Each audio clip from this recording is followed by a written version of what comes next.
Hey guys, how you doing? JP Sarricolea here, and welcome again to another episode of Age of Heroes, my podcast. This is episode number 192. Thank you for your support, whether you're watching this on YouTube or if you're listening through the different platforms, iTunes, Stitcher, Spreaker, CastBox, TuneIn, Spotify, iHeartRadio, all of them. Thank you for taking the time. Now, this week, I want to bring something that I've been thinking about for quite some time and actually have the opportunity at some point, and I gotta be honest with you, which is something kind of funny now.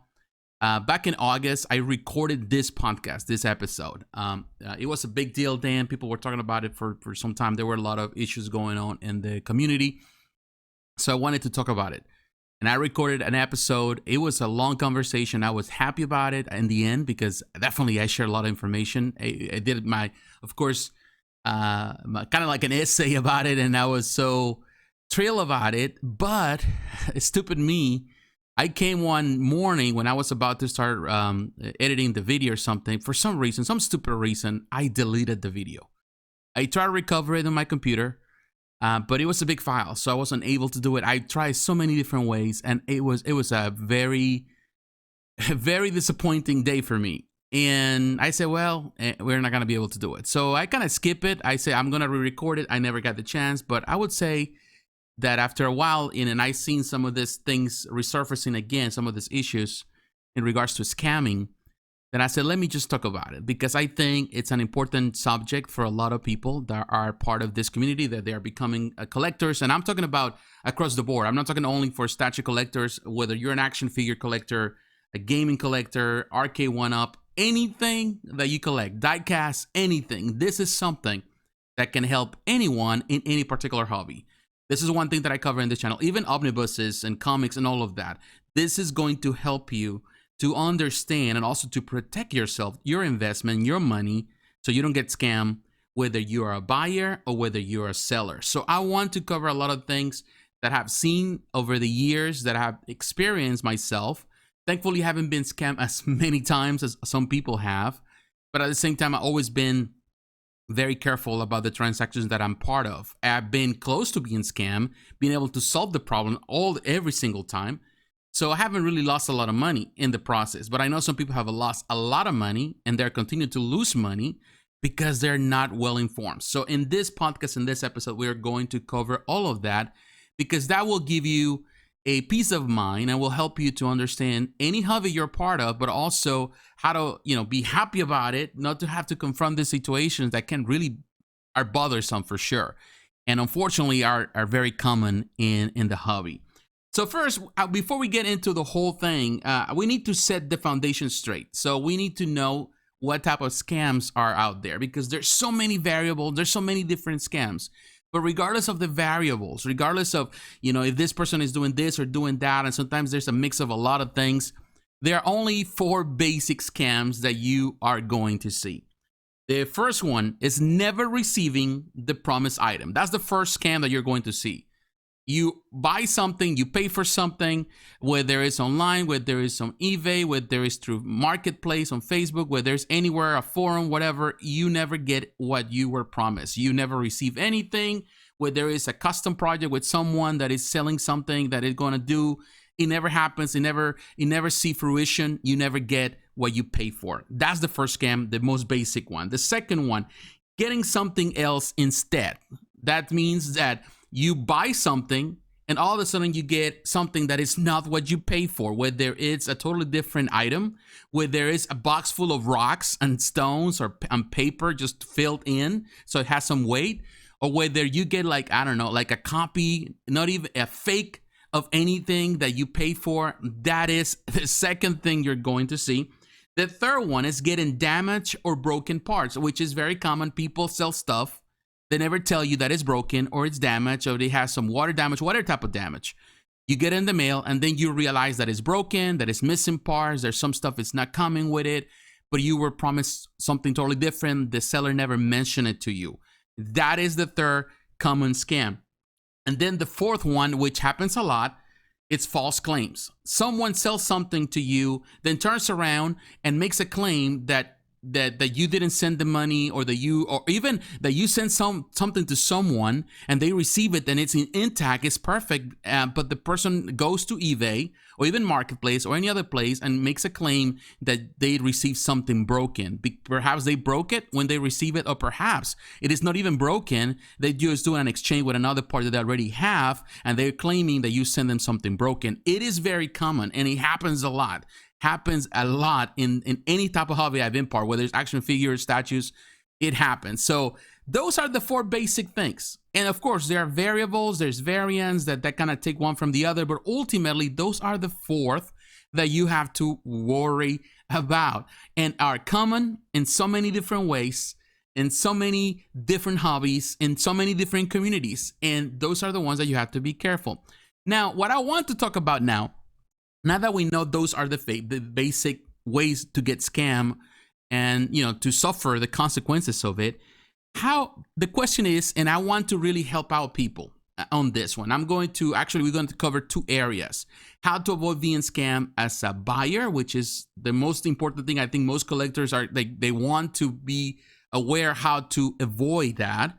And the second, how to avoid being scammed as a seller, because ultimately, as collectors, we also do a lot of trading, and sometimes we have to sell things in order to get other things, which is common.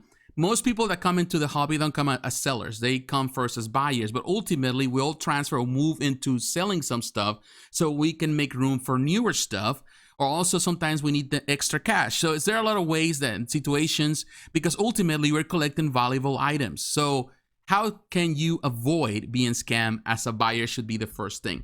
Well, I'm going to separate this in 5 different things. There are 5 things that you have to do in order to avoid being scammed as a buyer. The first one, and this is something that is funny, but it's true. If a deal is too good to be true, then avoid it.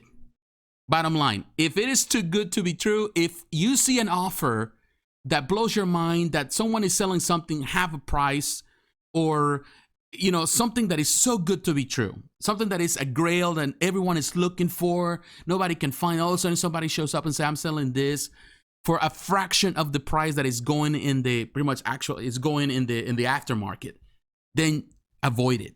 Why say that? You know what? We all want deals. Sometimes we find good deals. If you find a good deal, they go for it. Sometimes you're going to find some sellers that they're nice people, and they want to just give a good deal. They need the money right away so they can sell something.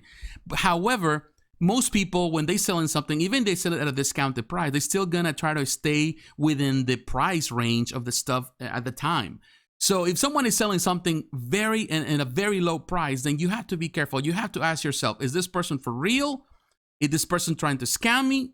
Is this person actually not even a person that no one knows? So you have to be very careful. So if it's too good to be true, then be very, very careful. That's the first sign, the first red flag for me when I know something is not right. And you have to be very careful with that. Yeah, some people will like to get a deal. Everyone wants to get a good deal. However, good deals are hard to come by in a collectible market. So it's something that you always have to keep in mind. So that's the first thing. The second thing, double check the feedback and the legitimacy of someone's identity. This is something that a lot of people don't do. Someone shows up and says, I'm selling this. Now, who is this person? You never know. Most people that you go on a forum or in a Facebook group, nobody knows who they are. Nobody really knows who these people are. So when someone is selling something, I always double check that I'm talking to a verifiable person, someone that it's in the community. And, this is the thing. A lot of times I've seen people going this, and I find this very annoying and sometimes stupid at the same time, because it's like you sending the red flag that you are a newbie. Like people coming all to this and say, well, I don't know this person. Can someone verify this feedback? They post this on Facebook a lot.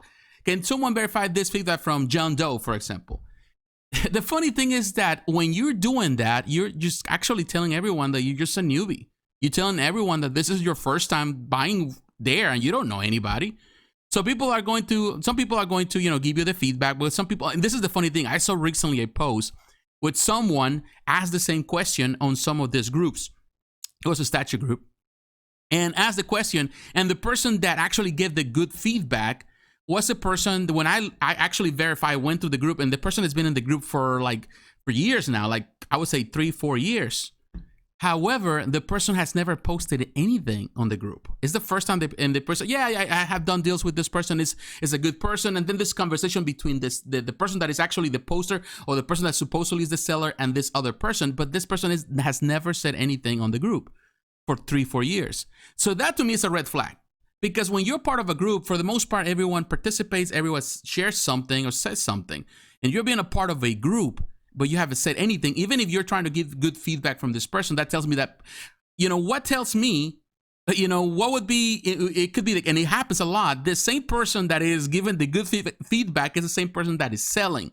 So you're talking to the same person that is just there, always looking on the lookout, always looking for someone to, that wants to buy something and they can sell something. And believe me, there are a lot of people in every forum, in every group, that are there just looking for someone. They're hunting for someone to take advantage of. So not saying that that's the case here with this person, but it is very strange.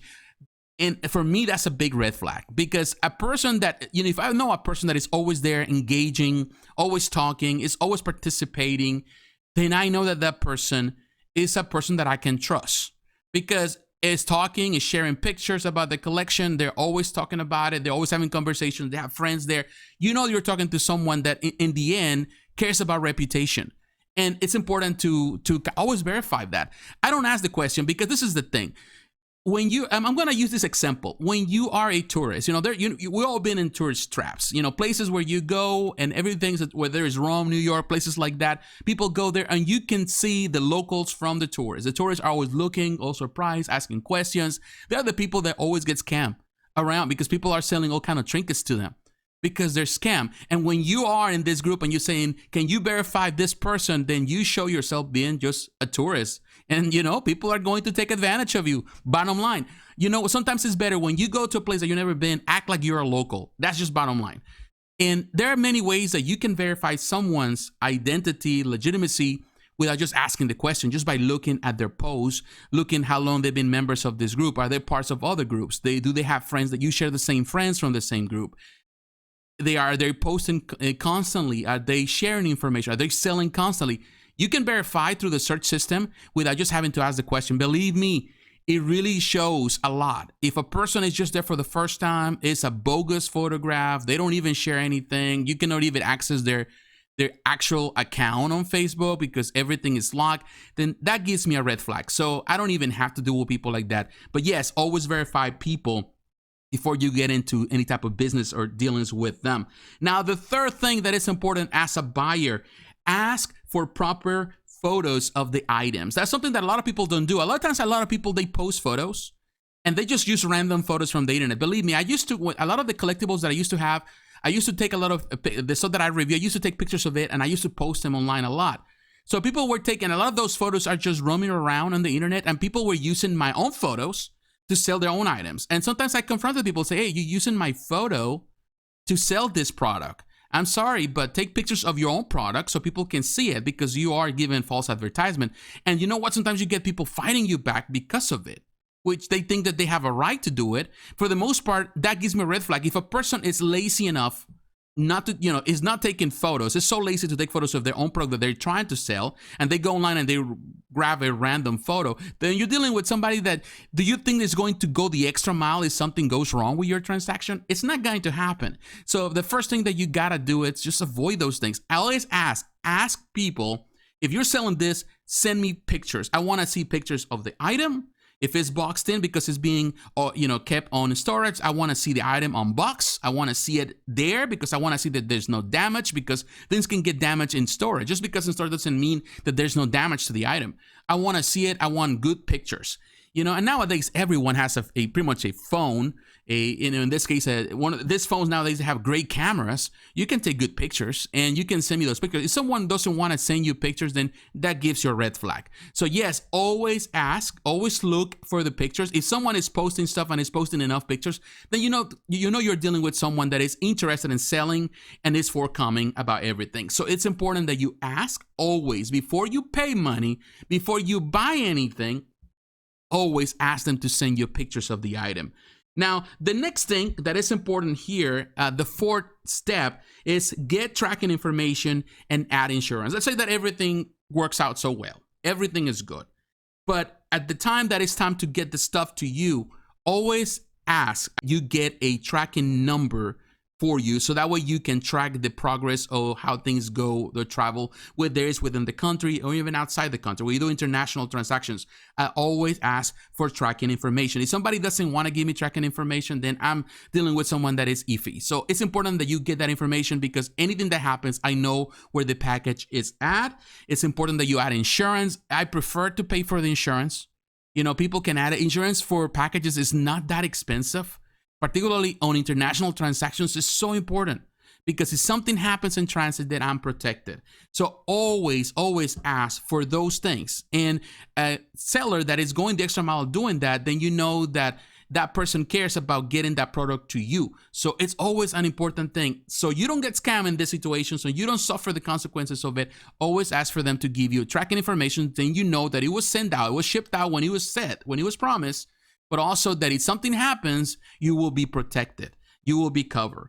So that's important. Now, the fifth thing that you need to do to protect yourself as a buyer is never send money as a gift. That's one thing that I tell everyone. If you start sending money as a gift, then just consider that money lost, because technically a gift is a gift. It's money that you give to somebody. There's no responsibility from the other person. It is a gift. So a lot of people, they do that to avoid PayPal fees or any type of fees. And in doing so, they're harming themselves, because if something happens when it's time to do a claim back, you're not gonna get anything back, because it was a gift. You gave it away. It is technically a tip. It is technically, like money given just for charity. That's all it is. And people, use this a lot, because they think by saving a couple dollars, they think they are, doing themselves a favor. Actually, you're not. You are not protecting yourself. You're making it harder on you. And the risk of you falling prey of people taking advantage of you, it's higher. So avoid it at all costs. So those are the 5 things that you got to do. Again, if a deal is too good to be true, skip it. Double check the feedback and legitimacy of in this case, of someone's identity. Ask for proper photos, get tracking information and insurance, and never send money as a gift. Now, let's move to the next thing, which in some ways is kind of similar here, but how to avoid being scammed as a seller. Again, once you become a collector, at some point you're going to have to sell some stuff. It's just the way it is. Some collectors do not sell anything, but for the most part, 95% of collectors, they end up selling something at some point. Whether you sell it directly or indirectly, whatever, you always have to find a way to sell something in order to make more space, get rid of some stuff so you can get some newer stuff that you like more. So it's just normal. It's part of the hobby. It's part of being a collector. Now, the first thing that we got to do, and it's similar in many ways to the other, double check the buyer's identity. That's something that you have to do. Like, for example, on eBay, there are sellers that do not sell. If you got less than 10 transactions on eBay, some sellers will not sell to you. And they do it to protect themselves, because anyone can create a fake account. And they want to know that you are a good buyer in good standing. So always double check. Even it's not necessarily just as a buyer, also as a seller. When you're selling something online, somebody comes to you and says, "Hey, I want to buy this on a Facebook group," and buy to and trade and sell group. They will tell you, "Well, I want to buy this." Make sure that you're dealing with a person that is actually part of the community, a person that is not just a newbie that just got there, that nobody knows, that you never know. I rather just deal with people that have known for years, that I know that I can track their information, I can identify them, I know they are part of I like people that actually share their photos, their images, their faces on their Facebook profiles. If somebody has like a cat, or has some, like a troll or something, anything they can have, I don't trust these people. I don't trust them, because if, and I have friends that they like to keep their own privacy, and I understand, but I know them for years, some of them, but a lot of people that they just like they have this fake image, or this Batman image, or they have this Spider-Man, Miles Morales. I don't trust people like that. Why? Because if you're afraid to show your face, then what is it else you're hiding? You're hiding a lot more than you say that you are. So to me, people that are kind of iffy, I just don't like to do business with them. I'd rather just, they ask me a question, I give the answer, but I'm not pursuing any more transactions, because I want to deal with people that I can trust, that I know if something happens, I can go back at them and says, "Hey, this is what happened. We need to fix this problem. So we have to always do that, even as sellers. Now, the second thing, take photos of the item pre and post package, which means this. Of course, if you're a good seller, that means that you're going to take a lot of pictures of the item and that you're going to send it to your buyer. But before you package this stuff, take pictures of you packaging. You can even have a video. Some people do that just to protect themselves, and that's a good idea. Take pictures of the stuff while you're packaging this stuff. Take pictures of all of that. Seal everything so well and take pictures of you sealing the stuff. Take even a photo of the receipt when you drop it, whether it's UPS, FedEx, any other place, DHL or the postal service of your country. Always take photos of that. You have to always protect yourself. Take as many photos as you can when you send it. So if someone comes and says and claims that they didn't receive it or they got something totally different, then you have the photos to show as proof, whether it's through eBay Marketplace or any other place, even Amazon. You can say, well, I sent this stuff. Here is my proof. What else? What proof do they have? So it's important to protect yourself because there are people that are going to take advantage. They're going to say, well, they never received something. Oh, the stuff came broken or damaged or this and that. And if you got damaged, these can get damaged in transit. Then that's the reason you have insurance. But at the same time, it was not in your hands. You were not the one that surrendered it to the service, to the shipping service, broken or damaged or something totally different. So always, always be careful about those things. Always take photos, pre-packaging, within the pack, when you actually have the package and when you take it to the postal service and your receipt. That is extremely important. Now, the third thing that we need to do, and it pretty much implies to the stuff with the photos, also goes alongside with it, package and, pack well and securely. It's important that you pack well and securely. A lot of people don't do that. Unfortunately, a lot of people don't do that. And what it creates is more chances for stuff to get damaged in transit. I'm telling you, you don't have to spend a lot of money on packaging. A lot of people, sometimes they think they're going to spend too much money on it. You don't have to take it to FedEx for them to do it for you. Some people even pay UPS to do it. You don't have to do it. You can do it at home. You can stuff that box. You can get like a box and get it like a shipper box and put a lot of stuff in between, a lot of even, paper, whatever, anything that you can put in there just to soften the blow, make the stuff sturdy, use a lot of tape. You can go to the dollar store to get tape, whatever, just do it. Make sure that it's well packaged. So if something happens in transit, the chances for that to get damaged or broken, and it's going to be mishandled regardless, but at least it's well protected. Make sure the styrofoam is secure. Always tape it well, because if styrofoam is not well secure, then of course things going to be it's going to be moving there inside because they're not secure. Make sure you're doing, sometimes, I know, like, for example, my friend Hamby Lee, he's a fantastic packer, one of the best packers. He knows what he's doing. He's known for that. And what he does, of course, sometimes he adds extra padding inside the boxes just to make sure that the stuff is not rattling inside. So it's important to do those things. If you do that, you're protecting yourself. So there's no chances for them to come back and say, well, it was broken because you didn't pack it well, or you sent it broken. I say, no, I didn't send it broken. If it got broken, there are only two ways that it got broken. Whether it was in transit, it was thrown, it was a troglodyte was just damaging the box, kicking the box like it was a soccer ball, or when you receive it, you broke it. And now you blame it on me, but I have the proof, I have the photos, but also I pack it well. So all of that is important. So that's something that you have to keep in mind. And now another thing that is important, the fourth step here, is add tracking information and insurance, whether the buyer wants it or not. Whether the buyer says, well, I want to pay for it. No, even if the buyer doesn't want to pay for it, you still pay for it. You include it in the sale. That's one thing that sometimes it's good that you include everything in your sale. Make sure that you get tracking information, which is not expensive, really, and insurance, just to cover your butt. Always make sure you cover your butt, because you know what? Nobody's going to do it for you, so might as well just do it. So you do it, and that way you know where is it going. You know if it's came to the destiny, because sometimes people say, well, I never received the package. Well, my tracking number says that you got it, that you receive it in this date at this hour. So if something happened in between, that's something that you're going to have to figure it out, whether it's through the service or whether it's at home, because sometimes things can happen even at home. People, sometimes even I have, I deal with a lot of businesses in the past. I deal with shipping and all of that, and I know people can take advantage. It can lie about never receiving something, but the tracking information is important. And some people even go the extra mile to get a signature. It's up to you if you want to do that. sometimes it's hard for some people, but if you feel confident, if you feel more comfortable doing that, then ask for signature so people can receive it. If somebody signed it, that means that it was delivered. So that's just the way it is. Now, the fifth thing, and that goes back to almost to the same thing as a buyer, never request money as a gift. If you do that, you're harming yourself as a seller. Never do that. Yes, they're going to have to pay fees. You're going to have to pay some extra fees. So include all those fees, even though you might not tell that to the client, include it in the sale. Just make sure that it's included in the sale, what you're selling, because some people, to be honest, some people are kind of dumb. They cannot even do the math in their head, so they want to have the amount in front of them. Some people cannot even add the 6-7% of taxes, in their mind. So might as well just add the whole thing.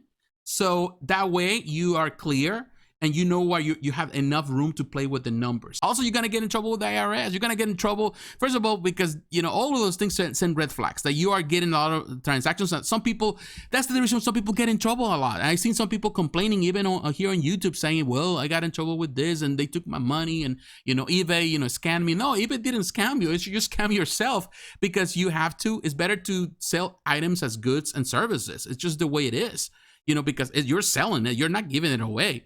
So it's important that you always be careful. And in that way, you also protect yourself. You can go back and say, well, this is what happened. And you can defend yourself if there is a false claim against you. All of those things are important to keep in mind. Now, coming to my final thoughts, coming to the conclusion of this podcast, this episode this week, I'm telling you, being a scam is so easy, but it's also so easy to avoid. I've been collecting almost 20 years now. And believe me, I've seen a lot. I've seen a lot of things. I've seen a lot of different ways to people get scammed, and some of them are hilarious because in my mind, I'm like, I could see it a mile away. Why is it that you couldn't see it? At the same time, people, sometimes they don't have the time to go and check. Some people have busy lifestyles and, they're busy and they just want, peace of mind. And they think, sometimes people are naive thinking that everyone is on the same boat as them. Everyone has the same heart and everyone is honest. And honestly, not everyone is. And there's a lot of dishonest people everywhere. That's the reason the world is messed up as it is. And believe me, this hobby is no different. You're going to find a lot of dishonest people here, that people are trying to make a buck no matter what. So it's important that you keep in mind that you are very careful in the dealings that you have, and be careful on who you're dealing with, who you're talking to, who you're selling to, who you're buying from. If the deal is too good to be true, keep it. It's easier to find the pot of gold at the end of the rainbow than finding a good deal for collectibles that are long gone, particularly grails. So you have to be very careful. Now, it's important I would say the first and most important thing about everything that I said here in this episode, the most important thing is always use common sense. Always use common sense, because it seems to me that people don't use it as much as they need to. Use common sense. Everything that you do, always try to find a way to protect yourself no matter what, whether you're a buyer or whether you're a seller. If you use common sense, you will be okay. You don't have to deal with people in situations like this. You will not have to suffer the consequences of, being stupid and sometimes reckless, and also from people that are just there just to try to make a buck on people that they just don't know the answers of the questions. So you have to be always careful, always use common sense. And remember, one thing that I have to say there, I have to share here, remember that money transfer services are not banks. And that's something that I see a lot of people, because sometimes people claim that, I got scammed by eBay. Well, no, you didn't get scammed. Money transfer services are services. They're not banks. You're not supposed to keep your money there, sitting there forever. You're supposed to move it to your bank account. And that's what now, eBay is enforcing that. PayPal is enforcing that. And, don't just keep the money there. You report the money, make sure that you're, like if you're doing a lot of transactions, might as well, you have to know that you have to pay taxes for that as well. Because if you're moving a lot of money, of course, that sends red flags. And, the consideration is that maybe you're money laundering. And it's something that happens. And sometimes people don't even, take care of those things. So remember, these services are there not to hold your money. Again, they're not bank, they're not savings accounts. They are there to facilitate transactions. That's all they do, and they charge you for that. And if you keep the money there for a long time, if you keep adding more money and you can do a lot of transactions and everything is a gift, then believe me, you're going to get in trouble. You're going to get suspended. You're going to get in trouble. They have to report it to the IRS, and then you have to pay taxes for that. So you don't want to mess with the IRS. You don't want to deal with taxes, do back taxes and all that. It is a mess. And believe me, I've been there. So I know. It's not fun. So it's important that you protect yourself on that way. And now another thing, and this is important. I feel, it's something that people, they tend to forget. Every sale is a private affair. That's the way I see it. People are entitled to set their own pricing and to do as they please with their property, so avoid the drama police. This is something, the drama, the price police is always there. Like I notice people trying to sell something and all of a sudden somebody says, well, that's too expensive. You can sell it for this, or, why are you selling it like that? And there's always somebody that think that they have a right to say whatever. They're the price police. It's annoying, people doing that. People can sell whatever they want to sell. If somebody wants to sell something that costs $1 and they want to sell it for $1 million on Facebook, who am I to tell them, hey, you're wrong? Just whatever. It's not going to sell, but whatever. Just let them just think that they can sell it. Believe me, someone will pay the price. Unfortunately, there's always someone that is going to pay the price. But being the drama police, and sometimes all this scams or supposed scams and all that kind of stuff, it just creates drama. People are fighting and arguing. People that are not even involved in the transaction. It's important that you keep everything as private as possible. Like I said, you don't want to look like a tourist in a tourist trap. You want to look like you know what you're dealing with. So every sale that I do, I keep it to myself and the person that buys. I sell my stuff, I share my stuff, and I haven't really sold anything in a few years now. But when I post something, I'm not gonna be telling people, hey, who is this person? Do you know this person? Can you tell me? Can you give me feedback? No, I just do my research, which is easy to do, really. It only takes a few minutes to do, seconds. And then I know who I'm dealing with, and that's about it. And then I keep everything in between us. I don't have to go and share the stuff, because once you start opening the door and you start sharing all the conversations, oh, this person did that to me, all that to me, all of that stuff, and sometimes it's important to tell people, to share with people that there are scammers in the group. And if there's somebody that is just, doing it, all the time, then might as well just share your experience. It's important to give the feedback. But sometimes people go to the extreme. They haven't been scammed yet, but they're already accusing people of being scammers without not even doing a transaction and not even being part of the transaction. So all of those things are just drama. Avoid the drama. I'm telling you, the drama is the biggest influencer in this hobby, in any hobby, because people are always looking for it for some reason. Some people, they cannot live without it. It's just like life. Their life is all about drama, and it's all about them, and it's all about them looking good or whatever, and everyone is looking bad, and they make everything more problematic than it is. So avoid that. If you're dealing with somebody that you already know that is a drama person, that is always trying to scam people, always trying to do something, always trying to pull someone's leg, don't even deal with them. Don't even sell them anything. Just, you already know them. Pay attention in the group. Oh, this person is problematic. Don't do transactions. Don't buy and don't sell. Bottom line, that's just the way it is. But my friends, what do you think? This is an interesting one. Like I said, there's so many variables of people scamming, but if you keep your head up, if you pay attention, if you don't just simply jump onto whatever, you'll be okay. Believe me, you'll be okay. Good deals will come. Yes, will come. But if a deal is too good to be true, then run away from it, because it is not real. It's just someone scamming you or lying to you or doing something iffy. Always be careful about those things. My friends, please let me know if you're watching this on YouTube. Share with me what you think about it. If there's anything that I skip here, anything that you want to add or share, leave it in the comments. Let me know about it. You're listening through the different platforms. You can come to Facebook, Twitter, Instagram. The links are down below in the description.